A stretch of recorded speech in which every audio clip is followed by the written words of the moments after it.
menjadi tantangan juga ya di saat kita menggunakan satu dataset ya. Kemudian yang lain juga background motornya ya, misalkan ini gambarnya sebenarnya kucing, tapi kan background-nya mungkin macam-macam ya, ada yang di rumput, ada yang di kalau kita pasti masih mengenali ya, ini kucing, tapi komputer kalau waktu latihan itu nggak ada kayak gini, mungkin dia nggak kenal juga gitu. Itulah ya mungkin hebatnya kita ya dibandingkan dengan komputer itu kita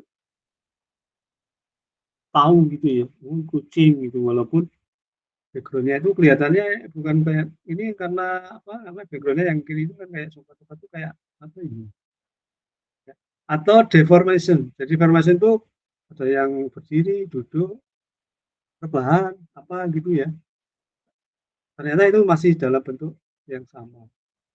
Itu itu juga tantangan ya karena kalau eh, datanya berbeda-beda gini dalam satu kelas, itu nanti akurasinya juga ini menentukan ya. Kalau misalkan bentuknya itu seragam gitu ya, pasti akurasinya 90, bahkan ada 100 ya. Karena itu tadi nggak ada variasi. Tetapi kan di dunia nyata kan variasinya banyak ya.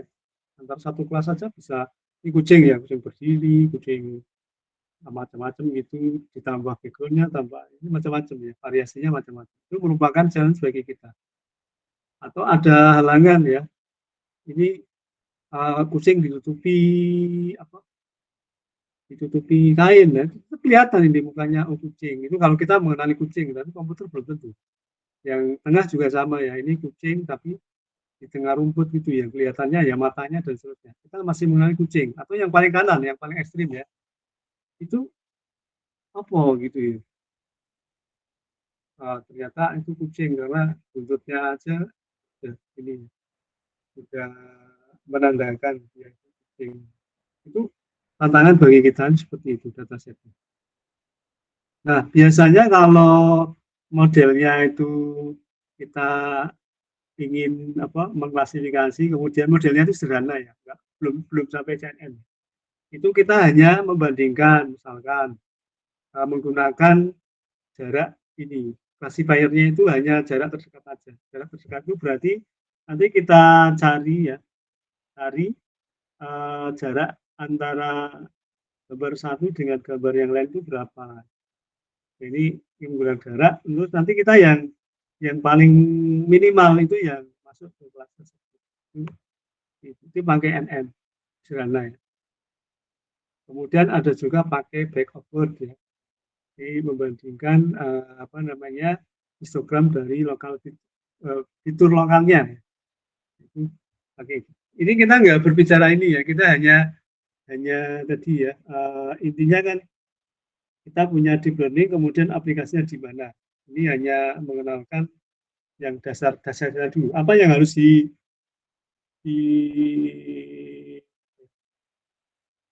kita punya sebelum melakukan klasifikasi kan dataset dan juga metode yang sederhana itu seperti apa. Ini saya nggak saya ini ya. Tetapi kalau misalkan kita punya datanya itu seperti ini kan kita apa namanya challenge untuk rekognisi ya untuk skala yang besar. Nah ini kita menggunakan CNN. Ya. Kalau besar tadi itu kita bisa menggunakan CNN. Kita bisa pakai VCC network, ya. Jaringannya VCC dengan apa layer ada konvolusi, kemudian down sampling layer dan fully connected layer. Ini masing-masing arsitektur kan punya ini sendiri ya, aturan sendiri ya. Ini misalkan kalau di VCC dia gambar tersebut kemudian langsung di setting ya menjadi 224 kali 224 kali 3. Ini inputannya itu menjadi ini ya. Jadi ukurannya itu 224 kali 224 kali 3 itu ya 3 RGB-nya itu. VCC ya. Kemudian setelah itu menjadi 224 kali 24 kali 64. Nah, itu dengan proses konvolusi ditambah dengan value, ada max pooling, ada fully connected plus value ya, kemudian yang terakhir itu kemudian didapatkan 1 kali 1 kali 100 untuk flatten ke sana. Ya. Ini konvolusi kemarin sudah ya, bagaimana kita melakukan konvolusi, kemudian bagaimana kita melakukan downsampling ya, mereduksi ukuran resolusi spasialnya, kemudian meningkatkan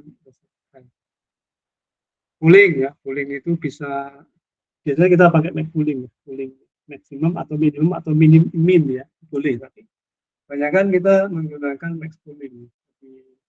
Banyak menggunakan pooling ya, dari proses sebelumnya itu kita pooling.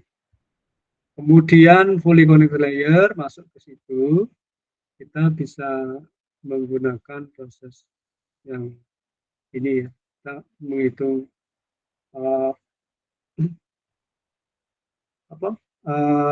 loss function-nya dan juga layer ini masuk di jaringan yang kita punya. Di dalam satu klasifikasi kita menggunakan softmax, output layer, dan cross entropy loss. Jadi kita menggunakan layernya softmax, kemudian kita lossnya ukurannya itu dengan cross entropy ya. Cross entropy itu kita cari. Kemudian yang lain-lain ini pakai softmax ya, softmax, kemudian pakai cross entropy. Ya, cross entropy itu kalau misalkan kita punya satu contoh ya, contoh misalkan ada 14 dan 4 training sampel, inputannya ya ada 4 ini. Kemudian ada labelnya 101. 101 itu mungkin ya menandakan ini objek pertama ya.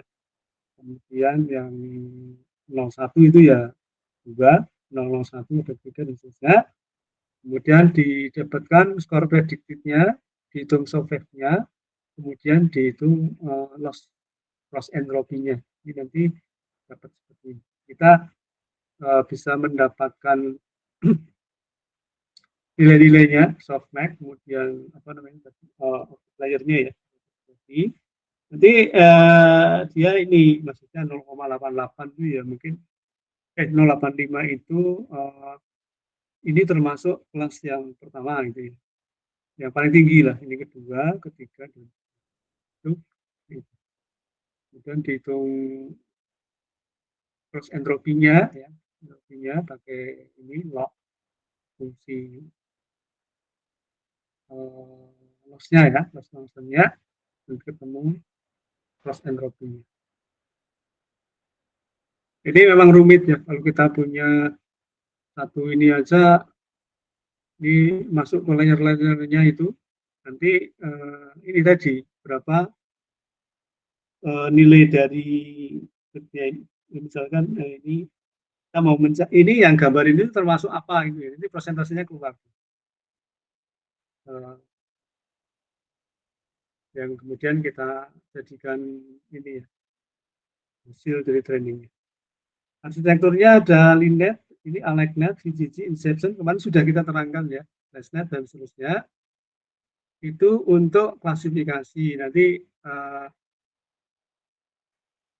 orang sudah mengukur ya, mungkin kalau kita mau pakai juga boleh ya, bahwa kita bisa mendapatkan top 1 atau top 5 akurasinya ini dari beberapa variabel ya.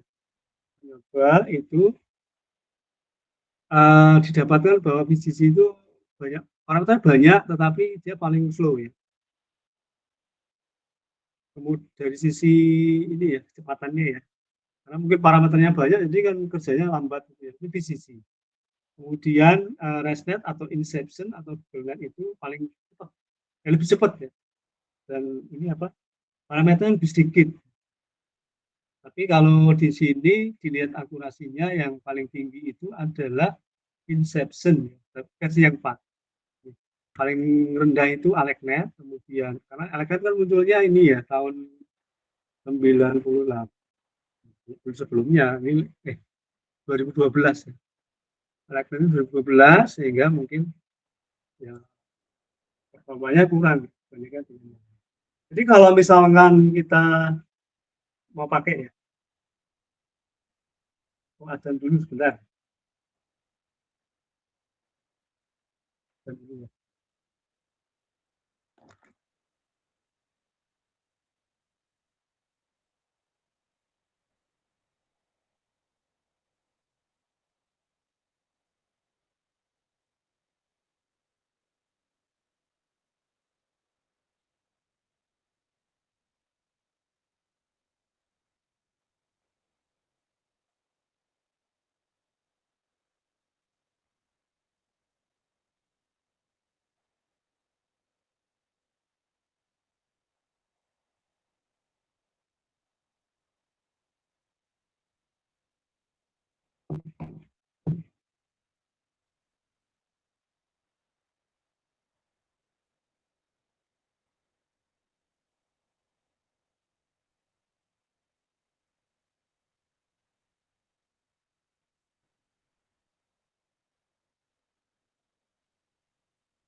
Yuk kita lanjut ya. Jadi kalau lihat di sini kita bisa menentukan ya, menentukan dalam artian jangan berharap gitu ya. Misalkan kalau kita pakai BCG itu akan lebih tinggi dibanding Inception gitu ya. Karena ini kan sudah dilihat ya dari sini ya. Ini walaupun mungkin ini bukan rata-rata ya, karena kan kita nggak tahu pasti ini berapa klasifikasi yang dilakukan kemudian menyimpulkan ini ya, menyimpulkan ini. Tapi mungkin orang sudah ini ya, yang melakukan ini pasti sudah survei ya, sudah apa, ngumpul ke paper gitu ya. Kalau yang paling tinggi itu siapa gitu. Untuk kasus yang dia punya ya, biasanya kan ada yang 90, ada yang 95, dan seterusnya ya. Tapi mungkin urutan ini tidak akan berubah. Urutan ini tidak akan berubah. Itu memang yang dan seterusnya. Nah ini selain klasifikasi itu bisa juga kita gunakan si deep learning ini untuk semantic segmentation. Jadi semantic segmentation ini adalah kita bukan proses segmentasi, tapi kita memberi label ke itu yang kita segmentasi itu. Karena biasanya kalau segmentasi itu kan kita hanya ini ya mendapatkan region-region aja ya, langit, tapi nggak ada ininya, nggak ada semantiknya.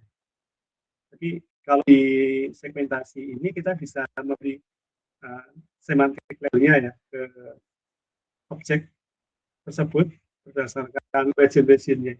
Ini misalkan kita punya segmentasi, kemudian objek itu terbagi menjadi sky ya, kemudian tree, ada grass, ada post, ada car, ada post itu mungkin tiang-tiang ini. Tiang-tiang, kemudian ada ini kurang road ya, mungkin jalan ya. Nah ini dia menggunakan deep learning untuk proses ini. Ini mungkin kemudian digunakan di self driving car ini ya. Dia bisa mengenali gitu loh, oh ini langit, oh ini dan seterusnya.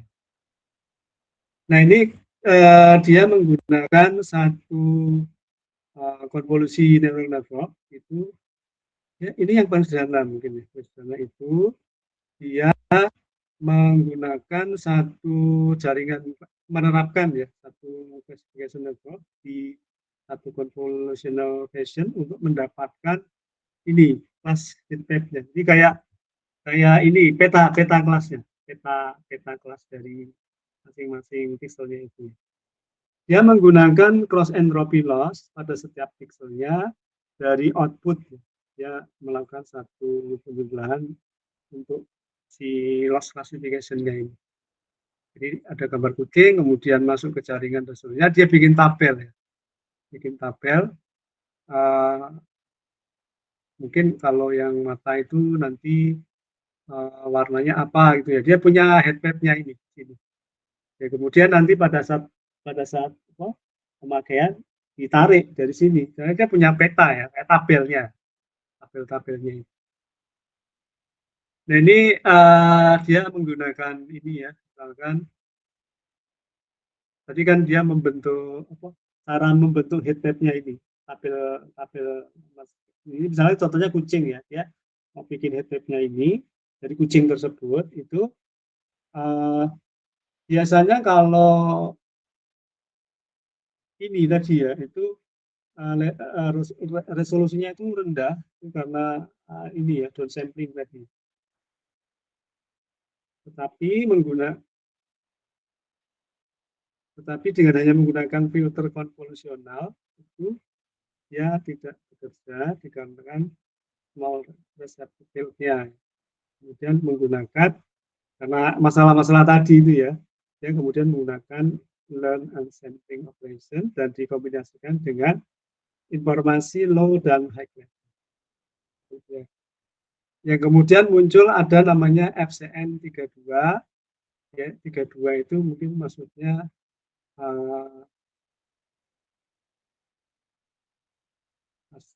ini straight-nya ya. Ada 16, ada 8S, kemudian ada ground-nya. Nanti ini bukan klasifikasi ya, ini proses segmentasi. Jadi yang mendapatkan segmen dari objek-objek tersebut. Nanti kita misalkan fully convolution network 32, 16, dan 8 itu dibandingkan dengan ground truth-nya, kemudian kita mendapatkan ya, mana yang paling baik. Masalahnya kalau di segmentasi itu kita mencari ground truth-nya, karena kita nggak bisa, kalau data kita sendiri ya, kalau kita data sendiri itu kan untuk menentukan apakah dia segmentasinya itu over, under, atau normal, itu kan harus punya ground truth ya. Ground truth itu kayak nilai kebenarannya itu.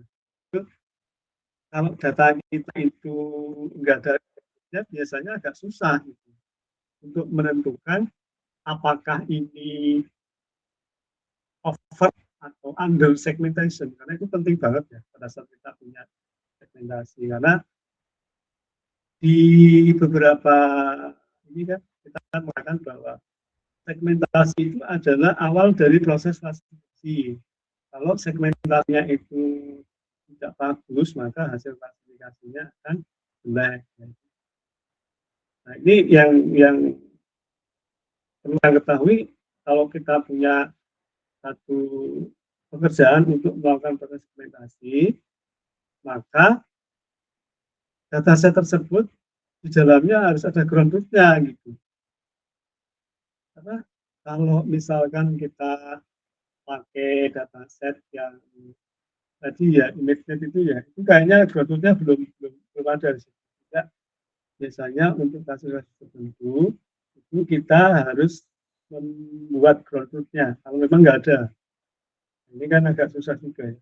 Sehingga kalau punya proses segmentasi aja ya, nggak sampai ke klasifikasi. Itu kita usahakan untuk dapat itunya, ground truth-nya. Biasanya kalau di Caltech, tahu saya itu untuk segmentasi itu diberikan ground truth-nya, ya bikin ground truth-nya. Ya, pasti kan ada caranya ya bikin ground truth-nya. Jadi dia memberikan itu karena itu di Caltech apa lupa saya itu datasetnya memberikan sehingga kita bisa mengukur apakah fully convolutional group yang 32, 16 atau 8 ini mana yang sesuai karena berdasarkan pada ukuran over atau under atau normal. Ada juga yang menggunakan segment. Jadi kita punya algoritma untuk segmentasi yang berbasiskan deep learning. Selain fully convolution network, kita punya namanya segment. Segment ini model lain yang populer ya, yang menggunakan ide down and unsampling. Jadi dia ada inputan apa namanya gambar misalkan, kemudian dia masuk ke convolutional encoder decoder.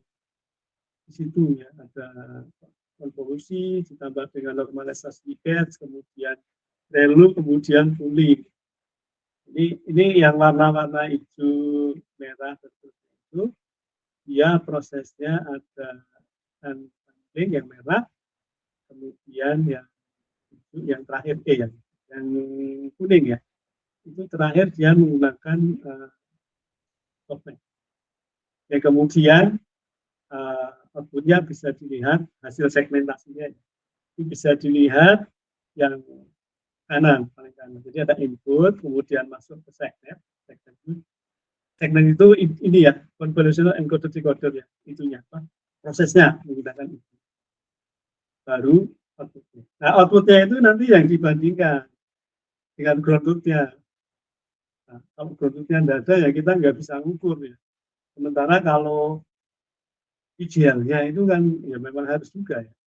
Karena tapi ada juga yang enggak ya. Kita hanya mengukur apa namanya ukuran-ukuran dari ini kan kayak mean square similarity structural index measure, nah itu bisa.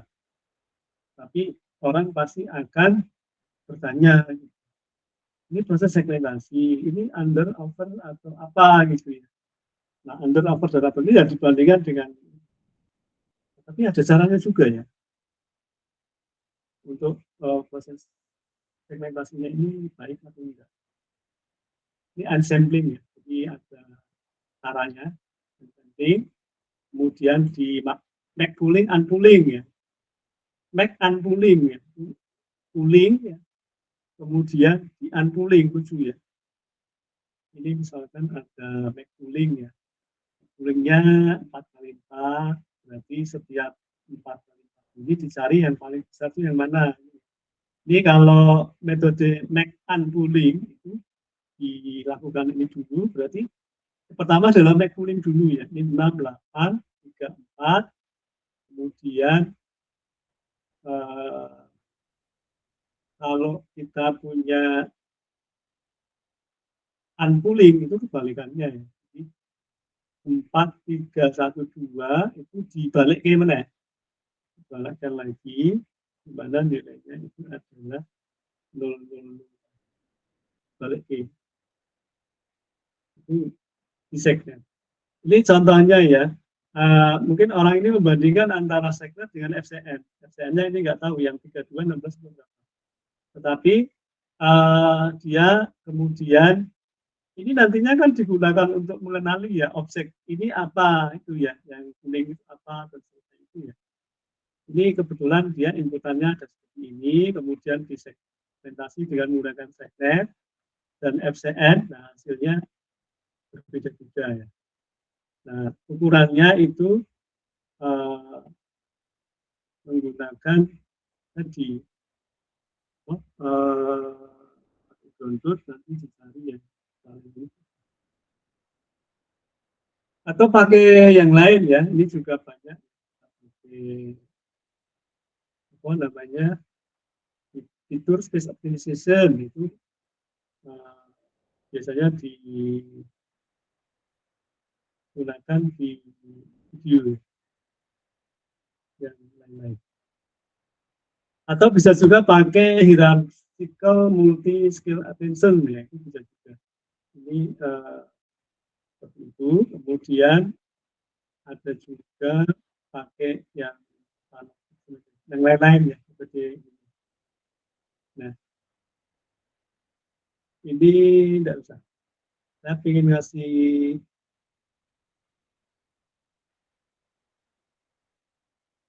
ini nanti yang kedua. Saya ingin ngasih tugas saja tadi ya. Jadi nanti tolong dicari ya bagaimana metode segmentasi menggunakan boleh pakai CNN atau faster RCN dan lain boleh ya. Tugasnya adalah ini tak tulis di sini aja ya di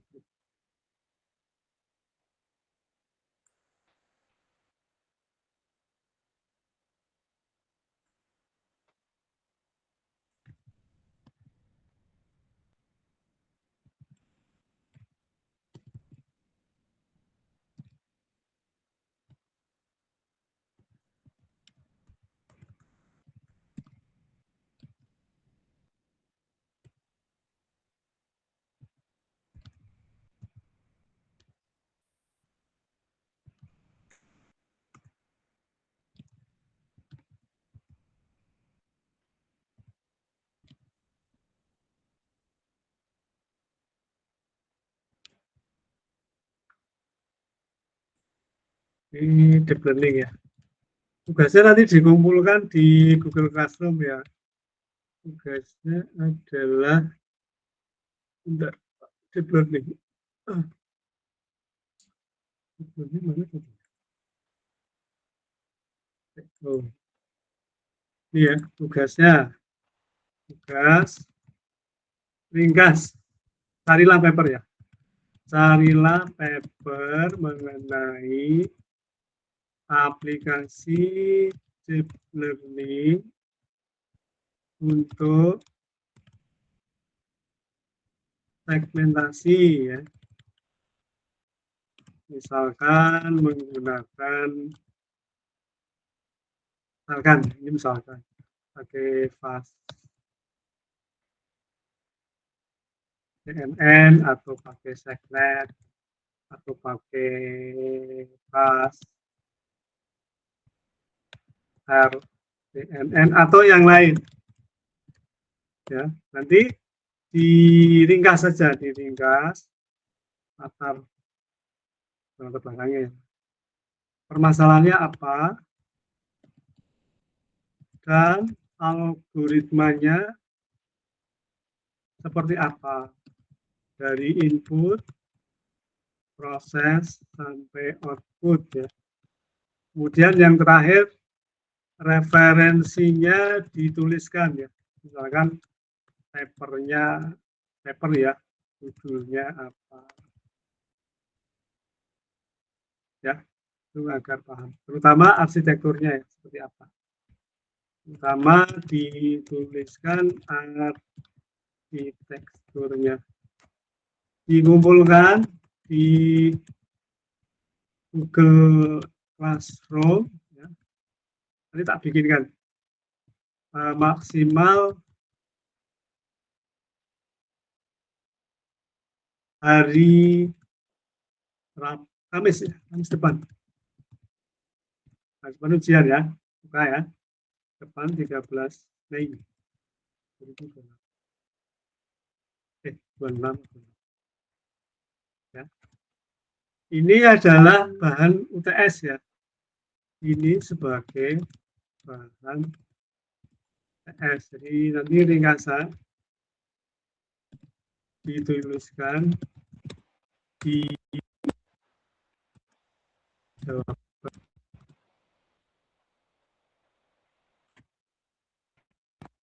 Ya.